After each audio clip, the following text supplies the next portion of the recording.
Good afternoon, dear students. Myself as Sham Ahmed Khan. आज मैं आप लोगों को बिलियन चैप्टर के बारे में पढ़ाऊंगा, जो आपका पहला चैप्टर है, जिसमें बिलियन के बारे में आपको अगर जानना है तो सबसे पहले दो पदार्थ आपको लेने होंगे। उन दो पदार्थों का कैसा मिश्रण करा जाए, समांगी मिश्रण। तो समांगी मिश्रण आने पर ही हम उस मिश्रण को कह पाएंगे बिलियन। अगर समांगी नहीं आएगा तो उसका दूसरा नाम होगा, उसका फिर मिश्रण नाम। तो बिलियन समझ गए। अब बिलियन के प्रकार, एक होता है विलय और दूसरा होता है विलायक। विलय क्या होता है? वह घटक जो कम मात्रा में उपस्थित हो उसको हम विलय बोलेंगे, और विलायक वह घटक जो अधिक मात्रा में उपस्थित हो उसे हम विलायक बोलेंगे। दोनों एक दूसरे के विपरीत हैं। विलय छोटी मात्रा है और विलायक बड़ी मात्रा है। अब विलयन को प्रदर्शित करने की जो विधियां हैं सांद्रता में, उसमें पहली विधि है नॉर्मलता। यानी 1 लीटर विलयन में विलय के ग्राम तुल्यांकों की संख्या ही नॉर्मलता है। विलयन आप ले लीजिए 1 लीटर का, उसमें विलय के जितने ग्राम तुल्यांक होंगे वही उसकी नॉर्मलता कहलाएगी। तो फार्मूला निकलता है नॉर्मलता बराबर विलय के ग्राम तुल्यांकों की संख्या बटे विलयन का आयतन।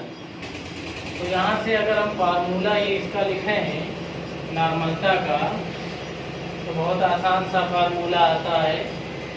कैपिटल एन बराबर, फार्मूला लिखने के लिए यहाँ पे आपको याद रखना है स्मॉल w बटे ई गुणे v, और v लेना है लीटर में। अगर यही लीटर से मिलीलीटर में बदलना हो तो आप सभी को पता है लीटर, 1 लीटर में 1000 मिलीलीटर होता है, इसलिए 1000 से गुणा कर दिया गया। ई गुणे v आ गया मिलीलीटर में। यहाँ एक नई चीज आई है ई, जहाँ ई जो है इसी को हम बोलते हैं ग्राम तुल्यांक।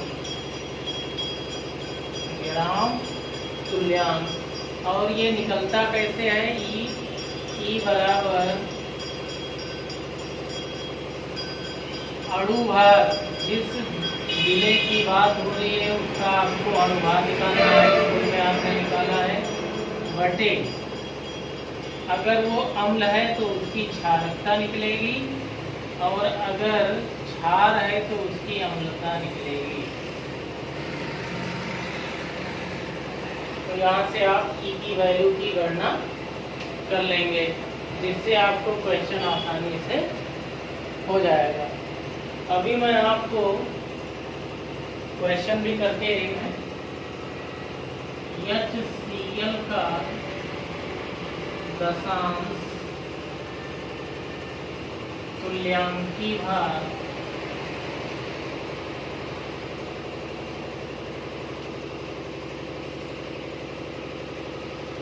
विलयन के 1 लीटर में विलय है। विलयन के 1 लीटर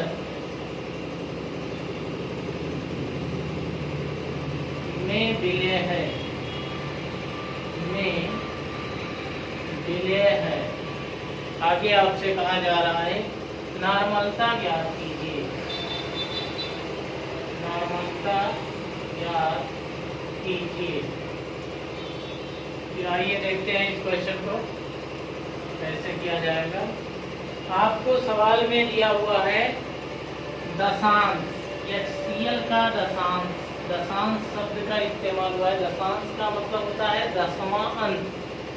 तो 10वां अंश लिखा हुआ है, आपको लीटर में आयतन दिया है। यानी कि इस क्वेश्चन का अगर मैं हल कहूँ तो V बराबर दिया है 1 लीटर, सवाल लीटर में ही है। और HCl चूंकि विलय है, विलय आपके पास HCl है, HCl का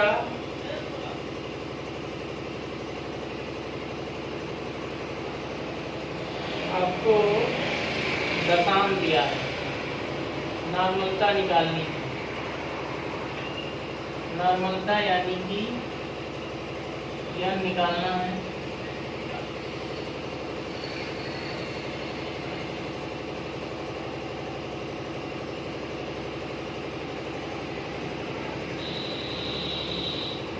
फार्मूला आपके सामने है। अब इसमें जो दशांश दिया हुआ है यानी 10वां हिस्सा, ये W/E दिया है आपको, सीधे मान लो W/E बराबर 1/10, सीधे मान रख दीजिए।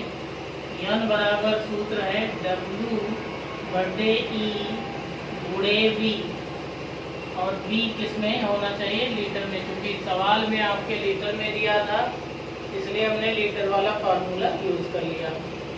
यहाँ से आप जब मान रख देंगे तो आपके पास मिलेगा n बराबर W/E की वैल्यू है 1/10 इंटू V लिखा हुआ है। V की वैल्यू भी आपके पास में है 1/10। 1/10 का मतलब 0.1 होता है, और नॉर्मलता का मात्रक होता है नॉर्मल। चाहे हिंदी में नॉर्मल लिख दीजिए या फिर अंग्रेजी में यन लिख दीजिए। तो ये हो गया आपका नॉर्मलता। तो ऐसे ही नॉर्मलता के क्वेश्चन को आपको यूज कर लेना है।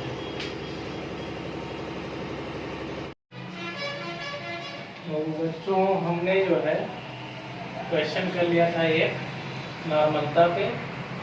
आपके सामने एक रहा दूसरा क्वेश्चन, जो कि बोर्ड एग्जाम में भी आया है कई बार। लिखा हुआ है 250 ml Na2CO3 बिलियन बनाने के लिए कितने ग्राम Na2CO3 की जरूरत पड़े। तो यहाँ सीधे सीधे आपको मान लिख लेना है। n का मान दिया है आपको 1/10 नॉर्मलता यानी नॉर्मल। इसके बाद ये दिया है 250 ml। तो हमने आपको आयतन के बारे में बताया था, B दिया है 250 ml। साथ में Na2CO3, ये इसका विलयन बनाना है। तो जिसका विलयन बनाना होता है वही आपका विलय होता है। तो विलय यहाँ पे क्या है? Na2CO3, उसको कहते हैं सोडियम कार्बोनेट। Sodium carbonate. तो सबसे पहले यहाँ आप देख रहे हैं W को निकालने की जरूरत है। W ही आपको बताना है। बोला है कितने ग्राम, मतलब W निकालना है। और आप यहाँ से देख रहे हैं E का मान पता नहीं है आपको। तो E निकालने का सबसे आसान तरीका क्या है कि आप लिख लीजिए E का अणुभार बटे संयोजकता। फार्मूला आपको मैंने अभी बताया था, अणुभार बटे संयोजकता। अब यहाँ से अणुभार कैसे निकालेंगे? तो अणुभार के लिए इसको देखिए जरा। सोडियम, सोडियम आपके पास कितने दिख रहे हैं? 2 गुणे 23।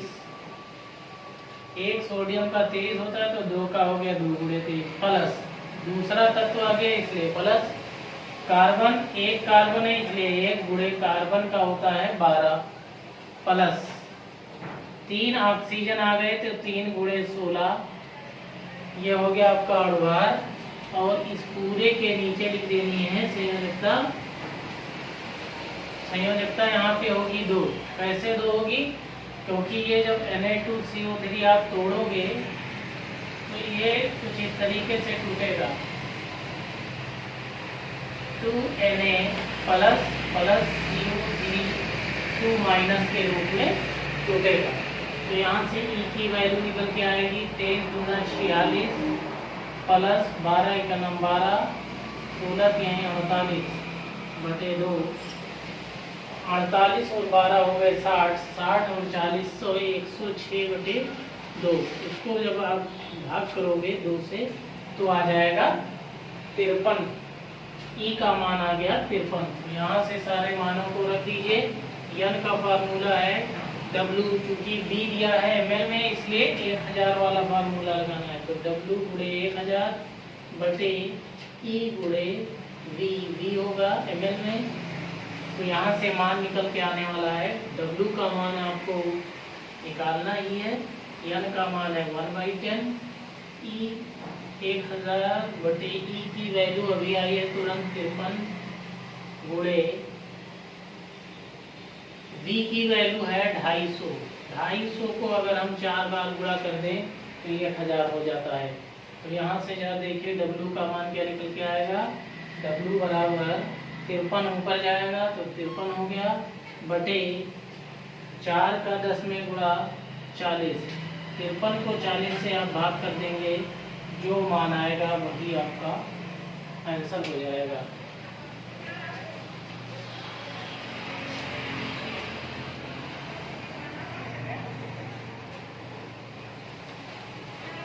Note down. इसके बाद हम लोग अपने अगले सांद्रता को प्रदर्शित करने की जो अगली विधि है उसकी तरफ बढ़ते हैं। बस एक पॉइंट का फर्क, दूसरी विधि है मोलरता, उसमें बस एक पॉइंट का फर्क है। नॉर्मलता में 1 लीटर विलयन में ग्राम तुल्यांक की संख्या ली जाती है, जबकि मोलरता में वही 1 लीटर विलयन में विलय के मूलों की संख्या ली जाती है। वहाँ पे ग्राम तुल्यांकों की संख्या, यहाँ पे मूलों की संख्या। 1 लीटर विलयन में विलय के मूलों की संख्या, मूलों की संख्या है, यानी 1 लीटर विलयन में जितने मोल पाए जाएंगे वही उसकी मोलरता होगी। तो यहाँ पे फार्मूला निकलता है, मोलरता को कैपिटल M से लिखते हैं। फार्मूला निकलता है मोलरता M बराबर मोलों की संख्या हो गई स्मॉल n बटे V, और V दिया जाता है किसमें, लीटर में। और इसी n का फार्मूला हो जाता है W बटे M डैश। W हो गया भार, M डैश हो गया अनुभार। अनुभार हो गया आपको मैंने निकलवाया था गुणे V।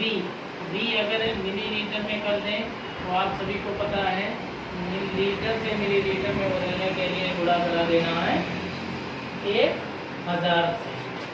ठीक है, अब क्वेश्चन जरा देख लेते हैं। क्वेश्चन दिया हुआ है इसी फार्मूले पर, ये भी एग्जाम में आपके आ चुका है।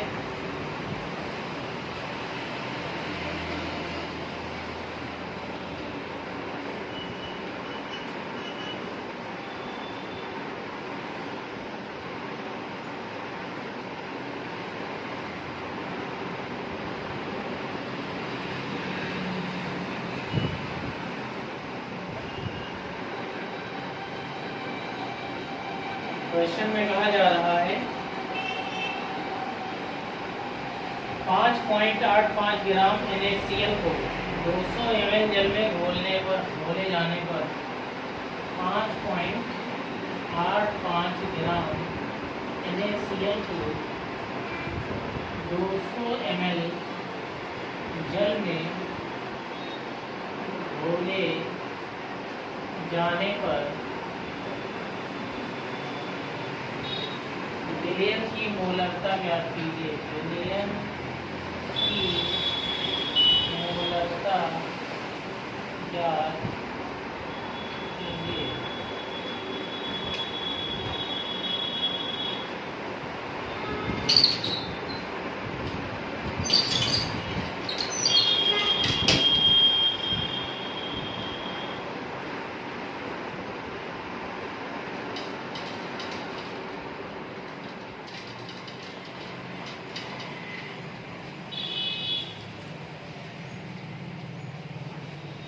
ये आपका क्वेश्चन है। इसमें सीधा सीधा आपको दिया गया 5.85 ग्राम, ये स्मॉल w है। सोल्यूशन इसका देख लीजिए 0.85 ग्राम। V का मान आपको दिया है सवाल में 200 ml। रियल में, तो क्या बतानी है, मोलरता यानी यम का मान बताना। अब एक पॉइंट केवल बच रहा है, डब्ल्यू भी दिया है सवाल में, बी भी दिया है, यम निकालना है, यम डैश बाकी। यम डैश निकालने के लिए हमने आपको बताया है विलय को ढूंढो। तो विलय क्या है यहाँ पे, जैसे पिछले सवाल में Na2CO3 था, यहाँ पे विलय है NaCl। NaCl का जवाब देखेंगे तो 1 गुणे Na का होता है परमाणु भार 23 प्लस 1 क्लोरीन है 1 गुणे 35.5, दोनों को जोड़ दीजिए, 23 के अंदर 23 और 35.5, ये हो जाता है 58.5। डायरेक्ट मान रख दीजिए सूत्र में, यम बराबर सूत्र है आपका, यम बराबर W गुणे 1000 बटे यम डैश गुणे बी किस में लेना है, ml में लेना है। तो यहाँ से W की वैल्यू 5.85 गुणे 1000 बटे एम डैश की वैल्यू क्वेश्चन में 58.5 गुणे बी की वैल्यू है 200। अब यहाँ देख रहे हैं दोनों वैल्यू सेम है, दशमलव के बाद यहाँ पे दिख रहा है 2 अंक, इस दशमलव को हटा दीजिए और यहाँ पे बढ़ा दीजिए 2 जीरो, यहाँ दशमलव के बाद 1 अंक है, 1 जीरो बढ़ा दीजिए, 4 जीरो इसका 4 जीरो इसका कट गया, 585 से 585 कट गया, 1 आ गया, ऊपर है 1 नीचे है 2, 1 को 2 से भाग करेंगे 0.5, और ये हो गया आपका मोलरता निकला। तो जैसे नॉर्मलता का मात्रक नॉर्मल होता है, वैसे ही मोलरता का मात्रक मोलर होता है। ठीक है,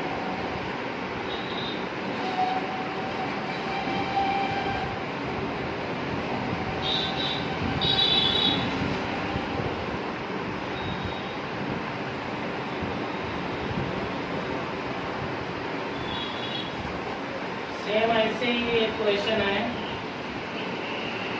यहाँ पे वैल्यू चेंज हो गई है, 11.7 ग्राम ले लिया है, 11.7 ग्राम इसी का NaCl का, इसको 500 ml जल में घोला गया, यहाँ 500 ml जल में घोल दिया गया, घोले जाने पर विलयन की मोलरता यहाँ पे भी क्या करनी है, याद करनी है आपको।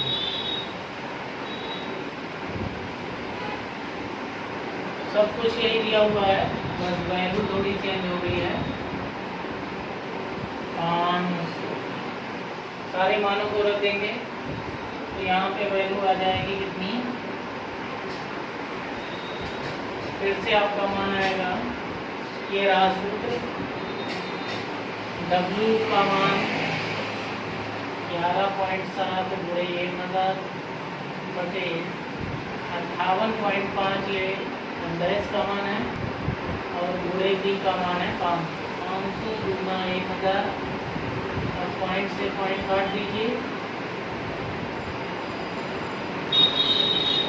117 का अगर हम 5 बार गुणा करा दें तो हमारा बन जाएगा 585, ऊपर आया 2 नीचे आया 5, 2 से 5 से 2 को भाग करेंगे 0.4 मोलर आपका आंसर हो जाएगा। कर लीजिए।